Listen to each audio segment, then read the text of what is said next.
Le campus de formation des métiers de l'artisanat de Rivesaltes s'engage pour favoriser la poursuite de la pratique sportive après la signature d'un contrat d'apprentissage.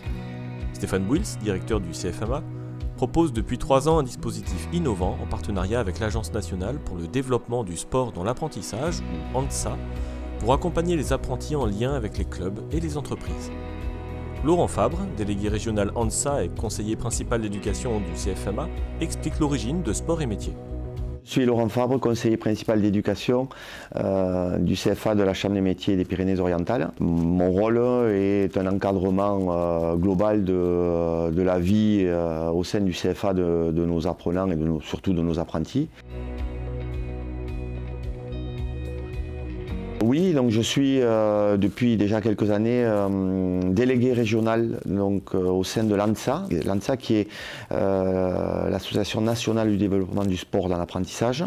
Et donc on est parti sur une réflexion particulière concernant le sport. On a décidé de mettre en place donc une structure, donc la structure sport et métiers, pour inciter et inviter les jeunes à pouvoir faire du sport. L'ANSA a décidé de prendre deux CFA pilotes, dont un moins important qui est le CFA de Mende et nous, CFA donc de Rivesaltes, avec une structure beaucoup plus importante pour savoir si il était possible de le développer dans nos structures. Il y a une étude qui a été faite qui montre que 70% des jeunes qui rentrent en apprentissage arrêtent le sport licencié. Ça ne veut pas dire qu'ils arrêtent le sport complètement, bien que, on s'aperçoit quand même que beaucoup l'arrêtent complètement. Et donc nous, notre idée c'était de pouvoir amener les jeunes à continuer à faire du sport, donc sous une forme ou sous une autre. Donc on a décidé de rentrer sur ce dispositif sport et métier, toujours en gardant en ligne de mire quand même la santé de nos jeunes, parce que malheureusement on s'aperçoit qu'à travers l'apprentissage, ils ont des rythmes de vie un peu particuliers, du moins qui changent par rapport à ce qu'ils avaient. Et donc on a dit bon, on va essayer de trouver la manière de pouvoir travailler sur leur santé. Et bien sûr, travailler sur leur santé, c'est on s'est dit à travers le sport que ça pouvait être un beau vecteur, quoi. Donc les objectifs, ils sont liés au constat, forcément, puisque les jeunes ont arrêté le sport, donc c'est de les remettre sur de l'activité physique, et notamment sur de la préparation et du maintien physique, pour que les jeunes, quand ils se retrouvent dans leur entreprise, aient des façons de se tenir, donc travailler sur les postes, travailler bien sûr même des fois sur leur cycle de sommeil, leur expliquer que bien récupérer à travers le sommeil est important. Travailler donc sur l'alimentation, puisque l'alimentation forcément est très importante dans leur équilibre. Et tout ça pour permettre de limiter l'accidentologie sur leur lieu de travail. L'objectif, c'est de multiplier les rencontres sportives sur notre territoire national au sein de tous les CFA, donc du moins au sein de toutes les structures qui organisent l'apprentissage, à travers tous les sports. Il n'y a pas de sport de prédilection. Ça peut être du badminton, comme un sport collectif, le foot ou le rugby. Ça peut être de l'escalade, ça peut être des crosses. Et tout ça pour essayer au maximum, bien sûr, d'amener les jeunes à un objectif sportif. Peut-être que pendant l'année, avec leurs enseignants, pouvoir se préparer justement par rapport à une échéance qui est programmée à travers un calendrier que nous fixons lors de notre COS à l'ANSA. Donc bien sûr la première étape, ça a été cette grande réflexion qu'on a menée avec l'ANSA. Moi qui étais délégué régional, donc je me suis porté candidat, on va dire, pour lancer ce dispositif auprès du CFA. Je l'ai présenté bien sûr à Stéphane Bouils, notre directeur, qui est très attaché au monde sportif et qui bien sûr a donné son accord très rapidement. Ensuite il y a eu tout un travail d'organisation pour essayer de l'intégrer malgré tout dans les semaines de cours. Il fallait qu'on trouve un système qui permette de ne pas leur enlever leur temps de formation et qui puissent quand même suivre ce dispositif. Donc on a détaché 2 enseignants de sport qui, à 4h30, donc à la fin de notre temps de cours professionnel, récupèrent les jeunes qui sont dans le dispositif pour pouvoir donc les préparer à reprendre le sport et à faire une préparation physique. Le projet a été bien accueilli au sein des entreprises, parce que quoi qu'il en soit, quand on explique à l'employeur que le jeune qui va rentrer dans ce dispositif, eh bien, ça va lui permettre certainement de limiter les accidents au travail. Mais ce n'est pas encore assez développé, c'est la suite du projet, c'est de pouvoir mettre en relation vraiment l'entreprise, l'association sportive dans laquelle il va être à nouveau licencié et bien sûr notre CFA. Et c'est tout le travail que l'on déploie aujourd'hui pour essayer au maximum de mettre tout le monde en relation. Alors, pour nous, c'est un honneur d'avoir reçu cette distinction.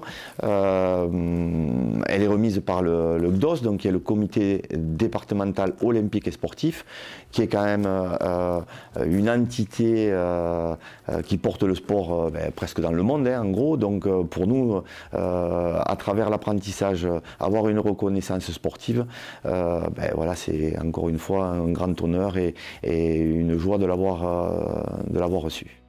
Fortement impliqué dans le dispositif, Jean-Roch Nouzière, enseignant d'EPS, témoigne.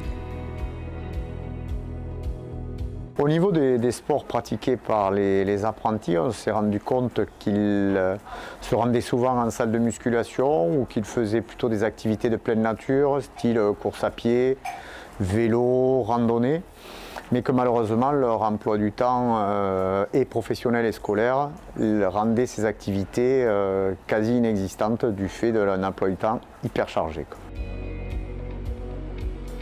Donc, dans le cadre de sport études et métiers, au niveau des activités proposées à nos jeunes, bon, bien entendu, comme vous voyez, cette magnifique salle de musculation, eh bien, il y a musculation. On essaye de travailler au maximum sur la préparation physique à l'extérieur, sur de la course, sur du vélo. On a ici aussi des home trainers connectés qui nous permettent de travailler avec des capteurs de puissance. Donc on propose aussi ce type de travail-là. Et après, au niveau technique, on propose bien sûr un suivi le mardi soir par rapport à l'activité dite du jeune. Nos séances de sport études et métiers se décomposent au nombre de 3, donc le lundi, le mardi et le jeudi soir, plutôt de 4h30 jusqu'à 18h. Et en partenariat avec les clubs, nous avions décidé que le lundi, nous travaillions plutôt sur de la récupération active, étirement. On essaye même de mettre en place de la cryo ou des massages avec des électrostimulateurs. Le mardi soir, en fonction des carences techniques de nos jeunes, on essaye de travailler sur ce biais-là, par soit un travail de technique individuelle. Et le jeudi soir, c'est plutôt à base de musculation, cross-training, où on va solidifier le fond physique de nos apprenants. Le fait d'avoir mis en place ce sport études et métiers nous permet d'avoir des retours exceptionnels de la part de nos jeunes, puisque souvent c'est malheureusement des jeunes qui n'ont pas le temps de s'entraîner, qui n'ont pas le temps de prendre soin d'eux, et particulièrement quand ils veulent poursuivre un sport licencié. De plus, comme pour tous nos jeunes sérieux, ils ont une tenue complète, ils sont particulièrement friands de ces séances-là et on a quand même de bons retours, que ce soit avec eux ou avec les clubs. Nous avons que des retours fantastiques parce que quand un jeune est plus impliqué, plus concentré, en meilleure forme, il est quand même, on ne peut pas se le cacher, plus productif en entreprise. Donc surtout qu'avec les entreprises, nous essayons de gérer au mieux les cycles de fatigue pour qu'ils ne correspondent pas à des périodes compliquées où il y a des grandes charges de travail. Ça, c'est aussi la même chose d'ailleurs avec les clubs. Et effectivement, je pense qu'il ne peut y avoir qu'un plus pour chaque jeune en entreprise. Ainsi, les jeunes peuvent non seulement poursuivre leur pratique sportive, mais également améliorer leur performance. Luca Navarro, apprenti en BTMS prothèse dentaire et pratiquant le triathlon en compétition, explique. Alors tout bêtement, c'est en descendant des cours à la fin de la journée, j'ai vu qu'il y avait une salle de sport, donc je me suis approché avec un ami. Il y avait une pancarte et avec les horaires, tout expliqué. On s'est renseigné puis on s'est inscrit à la salle de sport. Alors non, je n'ai pas pensé à arrêter le sport, mais avec ce dispositif, j'ai pu trouver des créneaux, parce que c'était assez difficile avec mon métier. Donc là, ayant tout organisé, c'est beaucoup plus facile. Ce dispositif, il me permet déjà, tout d'abord, après le travail, de relâcher la pression. Et comme je fais du triathlon en compétition, ça me permet aussi de garder la forme, de pouvoir faire des entraînements que je ne fais pas chez moi, mais également améliorer mes performances. Alors le matériel mis à disposition, il est très bien. La région a investi cette année, on a de nouvelles machines. C'est parfait pour s'entraîner dans les meilleures conditions. Les responsables des clubs sportifs ont également apprécié le dispositif. Jérôme, entraîneur de Luca, nous donne son avis.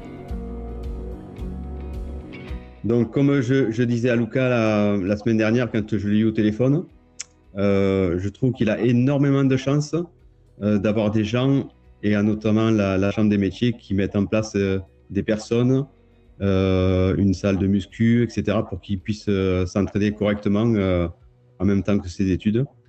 Moi, de mon temps, quand j'ai fait mes études, évidemment, tout ça n'existait pas. Ouais, j'allais m'entraîner le soir après la fac. Et là, les jeunes ont une chance énorme. Ça va leur permettre de continuer à s'entraîner, de progresser, tout en faisant leurs études dans un contexte bien encadré, avec des coachs qui vont les aider à ne pas faire d'erreurs. Parce que souvent, les jeunes, quand ils s'entraînent le soir et qui ne sont pas coachés, au début, on fait beaucoup d'erreurs.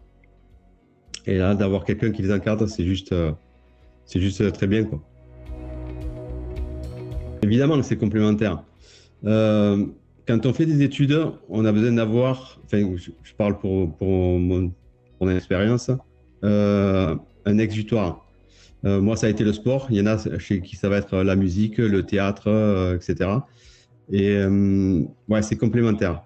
Parce que ça va leur permettre de s'évader un peu des études, socialement, de voir d'autres personnes de différents milieux. Et c'est ça qui est complémentaire. Après, au niveau de leur boulot, ça va leur donner une certaine confiance en soi. Ils seront, à mon avis, plus performants. Mentalement, ils seront mieux disposés à affronter la réalité du travail. Enfin, tout ça, c'est les bienfaits du sport en général ou de toute activité autre que le sport, hein, comme je disais, le théâtre, la musique, etc. Dès qu'on a une activité autre que le boulot, ça nous permet de nous évader, de voir autre chose. Et c'est sûr que ça a des bienfaits pour l'activité professionnelle. Alors, le sport, une réponse efficace pour une insertion professionnelle réussie? Le CFMA de Rivesaltes en est convaincu. De nouveaux projets de partenariat avec des clubs sportifs professionnels sont à l'étude. Stéphane Bouils souhaite ainsi démontrer qu'un projet professionnel peut intégrer le maintien d'une activité sportive, même de haut niveau, et faire du CFMA le pôle d'excellence du dispositif sport, études et métiers.